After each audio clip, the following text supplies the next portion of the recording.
नमस्कार दोस्तों, स्वागत है आपका। दोस्तों आज के इस वीडियो में बात करेंगे जो मशहूर गीतकार है जावेद अख्तर साहब। उन्होंने जब 80वें जन्मदिन पर अमित जी को बर्थडे की शुभकामनाएं दी। इसके साथ ही उन्होंने एक पोस्ट भी की थी इस शुभकामना के साथ साथ। और उन्होंने इस पोस्ट में फिल्म जंजीर का उदाहरण देते हुए कहा था कि जंजीर फिल्म के लिए फर्स्ट चॉइस अमिताभ बच्चन नहीं थे। इससे पहले ये फिल्म और भी कई कलाकारों को ऑफर की गई थी। उन्होंने फिल्म को रिजेक्ट कर दिया था, जिसमें धर्मेंद्र जी भी शामिल है, लीजेंडरी एक्टर धर्मेंद्र जी भी शामिल है, ऐसा उन्होंने कहा। लेकिन दोस्तों इसके बाद में धर्मेंद्र जी का जो इस पोस्ट पर जवाब आया है, वो जवाब इतना बेहतरीन, इतना एपिक और इतना मतलब शानदार है कि उसको सुन करके मतलब आप दंग रह जाओगे। हालांकि इस जवाब के क्या मायने हैं, इस जवाब के द्वारा धर्मेंद्र जी किस ओर इशारा कर रहे हैं, क्या कहना चाहते हैं, इसके तो सभी कयास ही लगाए जा रहे हैं। लेकिन अभी तक पूरा खुलकर तो ये समझ में नहीं आया कि एक्चुअली धर्मेंद्र जी का ये जवाब देने के पीछे मकसद क्या था। क्या वह जावेद जी को अपनी बात से मतलब झुठला रहे हैं, इसके बारे में तो मैं ज़्यादा कुछ नहीं कह सकता। लेकिन जवाब उनका बहुत ही ज़बरदस्त है, बहुत ही शायराना अंदाज में उन्होंने मतलब जावेद अख्तर साहब को जवाब दिया, जिसकी सोशल मीडिया पर आजकल खूब चर्चा हो रही है। तो दोस्तों ये किस्सा मैं आपको डिटेलिंग में बता देता हूँ। पहले दरअसल दोस्तों आप जानते हैं कि 11 अक्टूबर को अमित जी का 80वां जन्मदिन था। और इस अवसर पर न केवल देश विदेश से बल्कि देश विदेश के जो बॉलीवुड स्टार्स है, जो हॉलीवुड स्टार्स है, जो साउथ के स्टार्स है, उन्होंने अमित जी को बधाइयाँ दी है। बल्कि दोस्तों जो बड़े बड़े राजनीतिक दलों के नेता है, उन्होंने भी अमित जी को 80वें जन्मदिन पर बधाई दी है, जिसमें हमारे माननीय प्रधानमंत्री नरेंद्र मोदी जी भी शामिल है, जिसके बारे में मैंने आपको अलग से एक वीडियो में जानकारी दी थी। तो दोस्तों जावेद अख्तर साहब ने भी अमित जी को उनके 80वें जन्मदिन पर बधाई दी। लेकिन इसके साथ ही उन्होंने ये भी लिखा कि 1973 में उनकी जो आइकॉनिक फिल्म आई थी जंजीर, उसमें जो इंस्पेक्टर विजय का रोल निभाने के लिए अमित जी पहली चॉइस नहीं थे। जी हाँ दोस्तों, उनका कहना है कि इससे पहले ये रोल कई बड़े बड़े कलाकारों को, उस समय के कई बड़े बड़े सुपरस्टार्स को ऑफर किया गया था, लेकिन सबने काम करने से मना कर दिया। उसके बाद इसमें उन्होंने धर्मेंद्र जी का भी नाम लिया कि लीजेंडरी एक्टर धर्मेंद्र जी को भी ये रोल ऑफर किया गया था, लेकिन उन्होंने मना कर दिया। तो दोस्तों इसके बाद में धर्मेंद्र जी ने क्या जवाब दिया, इसके ऊपर मैं आऊंगा। लेकिन इसके पहले मैं आपको बता दूं कि 1973 में रिलीज फिल्म जंजीर, जिसे प्रकाश मेहरा ने डायरेक्ट किया था, और दोस्तों उस फिल्म को सलीम जावेद ने लिखा था। उसकी कहानी सलीम जावेद ने लिखी थी। और उन्होंने केवल जंजीर की नहीं, अमित जी की कई बड़ी बड़ी फिल्मों की कहानी उन्होंने लिखी थी, जिसमें शोले शामिल है, दीवार शामिल है, और फिल्म ब्लॉकबस्टर साबित हुई थी।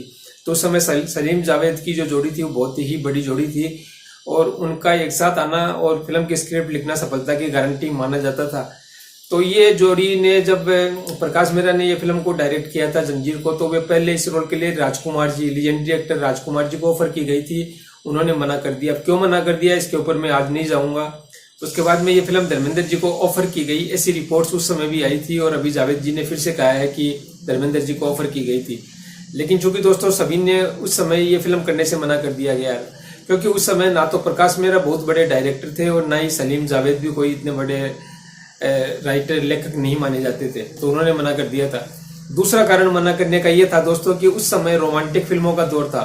ज्यादातर रोमांटिक फिल्में चलती थी, म्यूजिकल रोमांटिक फिल्में चलती थी, जिसमें कॉमेडी का तड़का भी होता था। लेकिन जंजीर का सब्जेक्ट ऐसा था जिसमें जो इंस्पेक्टर विजय का रोल था वो बहुत ही कड़क, गुस्सेल, एंग्री यंग मैन टाइप का रोल था। वहां पे कॉमेडी का ज्यादा स्कोप था नहीं, और रोमांस का तो पर्सन ही नहीं था।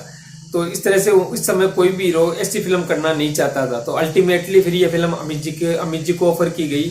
और आप जानते हैं इस फिल्म ने अमिताभ बच्चन को सुपरस्टार बना दिया। उनकी जो एंग्री यंग मैन की छवि है वो इस फिल्म से बन गई थी। जितना जबरदस्त उन्होंने परफॉर्मेंस दिया एक गुस्सेल नवयुवक का, जिसकी आंखों में गुस्सा छिपा हुआ था सिस्टम के प्रति, तो वो जबरदस्त गुस्सा उभर करके उनके अभिनय में देखने को मिला था। और अमिताभ बच्चन रातों रात सुपरस्टार बन गए थे इस फिल्म के बाद में।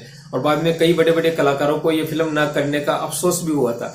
तो इसी के मद्देनजर जावेद अख्तर साहब ने कहा कि यह फिल्म धर्मेंद्र जी को भी ऑफर की गई थी, लेकिन उन्होंने मना कर दिया। अब दोस्तों इस पर धर्मेंद्र जी ने जवाब दिया है, और इतना जबरदस्त जवाब दिया, शायराना अंदाज में जवाब दिया है कि मैं आपको वो जवाब बताना चाहूंगा।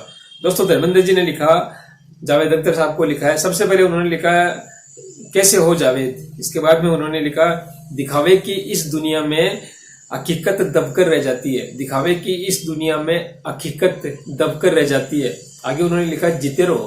फिर उन्होंने लिखा दिलों को गुदगुदाना खूब आता है, दिलों को गुदगुदाना खूब आता है, काश सर छटकर बोलने का जादू भी सीख लिया होता। इस तरह का उन्होंने जवाब दिया। अब इसका क्या मतलब निकाला जाए, मतलब क्या उनका सीधा सीधा जावेद अख्तर को चैलेंज है एक तरीके से उनके इस कथन का। वो सीधा ये विरोध कर रहे हैं कि नहीं, मुझे तो ये फिल्म ऑफर ही नहीं की गई थी, या इसका मतलब और है। साफ साफ बात है कि जब वो ये कह रहे हैं कि दिखावे की इस दुनिया में हकीकत दबकर रह जाती है, तो इसका क्या सेंस निकाला जाए। तो जो यूजर्स है, जो फैंस है, वो कई तरह के इसके मतलब निकाल रहे हैं। अब आप भी बताइए दोस्तों कि इसका क्या मतलब हो सकता है। हो सकता है धर्मेंद्र जी को शायद जावेद अख्तर का ये कमेंट अच्छा नहीं लगा कि धर्मेंद्र जी को ये फिल्म ऑफर की गई थी। हो सकता है उनको फिल्म ऑफर ही नहीं की गई हो। खैर जो भी बात हो, धर्मेंद्र जी ने जिस तरीके से शायराना अंदाज में, एक गीतकार है जावेद अख्तर, बहुत बड़े गीतकार है, लेखक है, तो उनको उन्हीं की भाषा में जो जवाब दिया है उसकी तो तारीफ सोशल मीडिया पर काफी हो रही है। फिलहाल इतना ही। अगर चैनल को सब्सक्राइब नहीं किया तो जरूर कर लीजिएगा। धन्यवाद, टेक केयर।